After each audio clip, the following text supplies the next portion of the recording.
Welcome to వార్త. నేను దేవా. నేడు సోమాజిగూడ ప్రెస్ క్లబ్ వేదికగా తెలంగాణ విద్యార్థి నిరుద్యోగ చైర్మన్ మానవతారాయ్ మనతో పాటు ఉన్నారు. చెప్పండి సార్, ఈరోజు ప్రెస్ మీట్ పెట్టడానికి గల ముఖ్య కారణం ఏంటి? అంటే మీ మీద కొన్ని ఆరోపణలు కూడా వచ్చాయి, దీన్ని ఎట్లా చూడొచ్చు?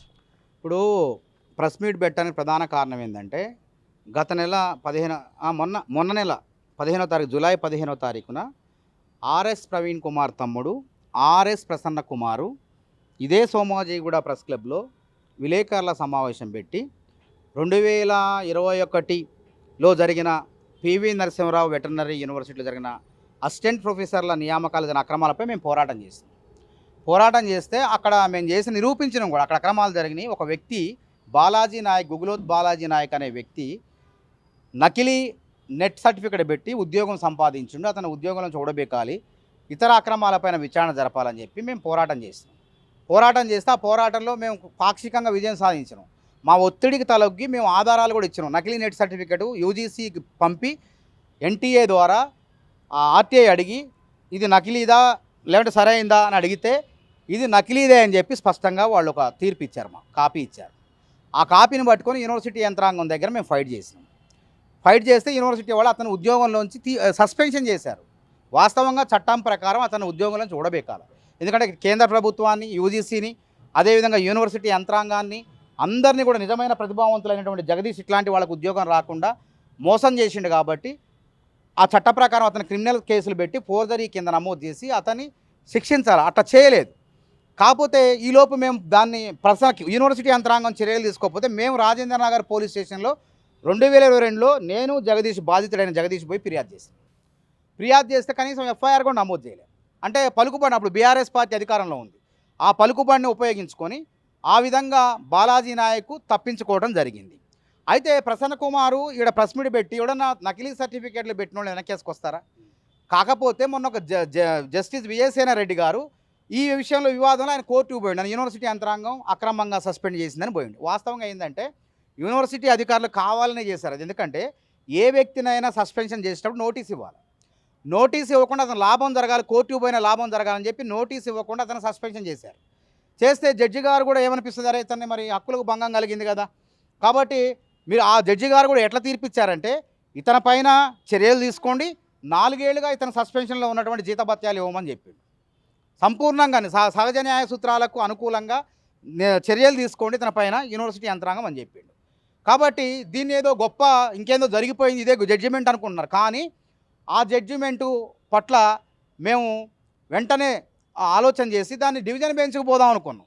కాకపోతే ఇంకా నిజంగా న్యాయం జరిగిందని చెప్పేసి వాళ్ళు జరగకుండానే సగం న్యాయానికే వాళ్ళు జరిగిందని చెప్పి మా మీద ఆరోపణలు చేస్తూ మా ప్రతిష్టకు భంగం కలిగించే విధంగా ఆర్ఎస్ ప్రసన్న కుమార్ ఆ నకిలీ సర్టిఫికేట్ తెచ్చినటువంటి వ్యక్తిని వెనకేసుకొచ్చాడు, ప్రెస్ మీట్ పెట్టిండు. కాబట్టి ఆర్ఎస్ ప్రవీణ్ కుమార్కు మేము ఆయనకి లీగల్ నోటీసులు పంపుతున్నాం.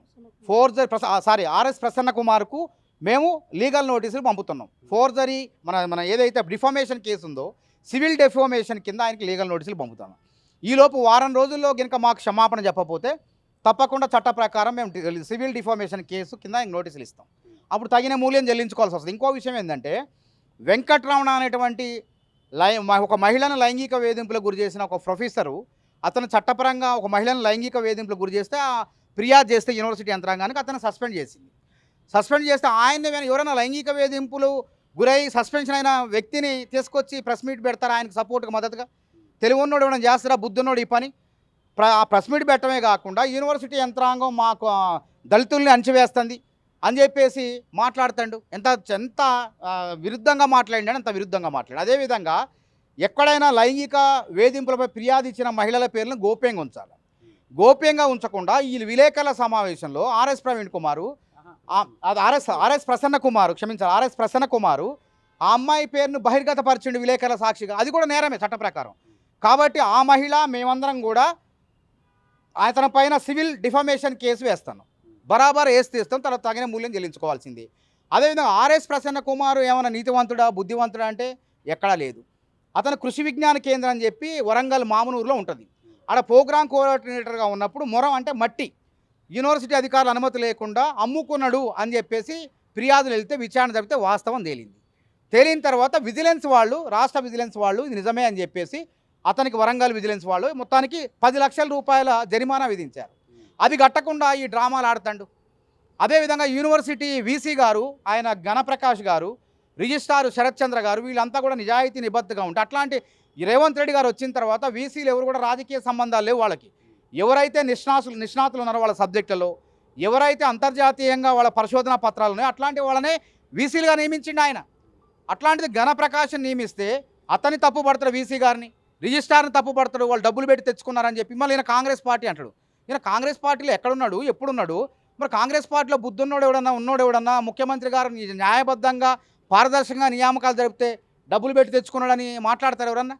అంటే ఆయనకు మతిస్థిమితం తప్పింది ఆర్ఎస్ ప్రసన్న కుమార్కి అని స్పష్టంగా అర్థమైంది. కాబట్టి మేమేమన్నామంటే వాళ్ళు పోయి వాళ్ళే దోవుకున్నారు, పడుకున్నాడని తీసుకొచ్చి గుద్ది తన్నించుకున్నట్టుంది. ఇప్పుడు మేము కోర్టు విచారణలో ఉంది, జడ్జిమెంట్ వచ్చింది, మేమేం చేయాలి, డివిజన్ బెంచ్కి పోదాం అనుకుంటున్నాం. ఇప్పుడు మేమేం చేయబోతున్నామంటే ఇతని పైన క్రిమినల్ కేసు పెట్టాల్సిందే, ఫోర్జరీ బాలాజీ నాయక్ పైన. అసలు దీని వెనక ఎవరున్నారు? ఈ సర్టిఫికేట్, నకిలీ సర్టిఫికేట్ తయారు కావడానికి ఒక ముఠా ఉంటుంది. ఆ ముఠా ఎవరు? ఆ ముఠా మొత్తం బాలాజీ నాయక్ తీగ లాగితే అవినీతి ముఠా, ఫేక్ సర్టిఫికేట్ల ముఠా మొత్తం కూడా బయటికి రావాలని చెప్పి మళ్ళీ యూనివర్సిటీ యంత్రాంగానికి ఫిర్యాదు చేసిన రాజేంద్రనగర్ పోలీస్ స్టేషన్లోనే ఫిర్యాదు చేస్తాం. ప్రజావాణి దగ్గర నుంచి, ముఖ్యమంత్రి ప్రజావాణి దగ్గర నుంచి, అదేవిధంగా డీసీపీ దగ్గర నుంచి, సైబరాబాద్ సైబరాబాద్ అది, అక్కడ సిఐ నుంచి, డీసీపీ దగ్గర నుంచి మళ్ళీ తిరిగి ఫిర్యాదు చేయబోతున్నాం. మేము చేసిన ఫిర్యాదును వాళ్ళు ఏం తేల్చలేదు, మాకు మెసేజ్లు కూడా రాలే. వాస్తవంగా నీకు ఏమైనా మెసేజ్ వచ్చిందా, నీకు కేసును తిరస్కరించడం అని చెప్పి మెసేజ్లు రావాలి ఎఫ్ఐఆర్ చేస్తే? అట్లాంటిది అదేం రాలేదు. కాబట్టి మళ్ళీ దాన్ని తిరగతోడాలని చెప్పేసి తప్పకుండా వాళ్ళపైన క్రిమినల్ చర్యలు తీసుకోవాలని చెప్పి, భవిష్యత్తులో ఇట్లాంటి వాళ్ళు ఎవరు కూడా తప్పు చేయకూడదు, జగదీష్ ఈ ప్రతిభావంతులు ఇట్లాంటి వాళ్ళకి అన్యాయం జరగొద్దని చెప్పి మేము పోరాటం చేసినాం. ఆ రోజు నిరుద్యోగం చేసిన దగ్గర మేము వాళ్ళ దగ్గర పోలే, వాళ్ళే మా దగ్గరకు వచ్చి మాకు అన్యాయం జరిగిందని ఆధారాలు చూపిస్తే మేము నిరుద్యోగ జేఏసీగా న్యాయబద్ధంగా వెళ్ళి పోరాటం చేసినాం. ఇవాళ జడ్జి గారు ఇచ్చి, ఒక సింగిల్ జడ్జి గారు ఇచ్చిన తీర్పుకే సంబరపడిపోయి ఇంకేదో అయిపోయిందని అనుకుంటే ఎట్లా? సుప్రీంకోర్టు దాకా వెళ్తాం. న్యాయ పోరాటానికి అవసరమైతే డివిజన్ బెంచ్కి వెళ్తాం. డివిజన్ బెంచ్లో కూడా న్యాయం జరుగుతుందని నమ్మకం ఉంది మాకు. డివిజన్ బెంచ్లో న్యాయం జరుగుతుందని నమ్మకం ఉంది. ఒకవేళ అక్కడ కూడా దొరకలేదు అనుకోండి, సుప్రీంకోర్టు దాకా పోతాం. మరి ఇంతలోకి ఆగకుండా వచ్చి ప్రెస్ మీట్ పెట్టి మా వ్యక్తిత్వ హననం చేయటం ఏంది, మా పరువుకు, మా ప్రతిష్టకు భంగం కలిగించడం ఏంది? నాకే కాదు, మళ్ళీ మహిళకు కూడా, మహిళా పేరును బహిర్గతపరిచి మా మహిళ యొక్క పరువు ప్రతిష్టకు భంగం కలిగించారు. కాబట్టి మేము తప్పకుండా ఆయనకి వారం రోజుల్లో నోటీసులు ఇస్తాం. ఈలోపు మాకు క్షమాపణ చెప్పాలి, లేకపోతే చట్ట ప్రకారం ముందుకు పోతాం. అంటే ఒకవేళ వాళ్ళు క్షమాపణ చెప్తే మీరేమన్నా నోటీసులు ఇవ్వకుండా కేసు పెట్టకుండా వెనక్కి తిరిగే అవకాశం? ఆయన వ్యాఖ్యలు చేసిన, మాపై నిందలేసినందుకు, అసత్య ప్రచారాలు చేసినందుకు క్షమాపణ చెప్పాలి. కానీ పోరాటం ఉంటుంది. ఈ నకిలీ సర్టిఫికేట్ వ్యవహారంలో మా పోరాటం అయితే ఉంటుంది. దాన్ని మేము వెనకాడం, దాంట్లో రాజీ పడం ఎట్టి పరిస్థితులు. అదేవిధంగా మళ్ళీ కొత్త నోటిఫికేషన్ ఇచ్చి ప్రతిభావంతులకు న్యాయం చేయాలని చెప్పి యూనివర్సిటీ యంత్రాంగాన్ని కోరుతాను. అంటే మొత్తం మీద కనుక మీరు అంటే ఈ ప్రెస్ మీట్ వేదికగా ఏం డిమాండ్ చేస్తున్నారు? ఒకటే, చట్టపరంగా ఫోర్జరీ చేసిన వ్యక్తులు ఆధారాలు ఉన్నాయి, క్రిమినల్ కేసులు బుక్ చేయాలి. ఈ వెనక ఎవరు గూడుపుటాని ఉంది, ఈ ర్యాకెట్ ఏదో నకిలీ సర్టిఫికేట్ల ర్యాకెట్ ఉందో దాన్ని బయట పెట్టాలి. రాజేంద్ర నగర్ పోలీసులు మేము 2002లో బీఆర్ఎస్లో ఉన్నప్పుడు ఫిర్యాదు చేస్తే పట్టించుకోలేదు. కాబట్టి రేవంత్ రెడ్డి గారి పరిపాలనలో మాకు నమ్మకం ఉంది, తప్పకుండా చర్యలు తీసుకుంటారు. కాబట్టి మేము ఇప్పుడు, ఎందుకంటే కోర్టులో ఉంది కాబట్టి మొన్నటిదాకా పోలే, కోర్టు తీర్పు వచ్చింది కాబట్టి తప్పకుండా క్రిమినల్ కేసులు నమోదు చేయాలి. అదేవిధంగా ఈ నోటిఫికేషన్, ఈ యొక్క నియామక ప్రక్రియ రద్దు చేసి మళ్ళీ పేపర్ ప్రకటన ద్వారా ప్రతిభావంతుల్ని దరఖాస్తు చేసుకోమని పారదర్శకంగా భర్తీ చేయాలని కోరుతున్నాం. కెమెరామెన్ కార్తీక్తో దేవా, వార్తా, హైదరాబాద్.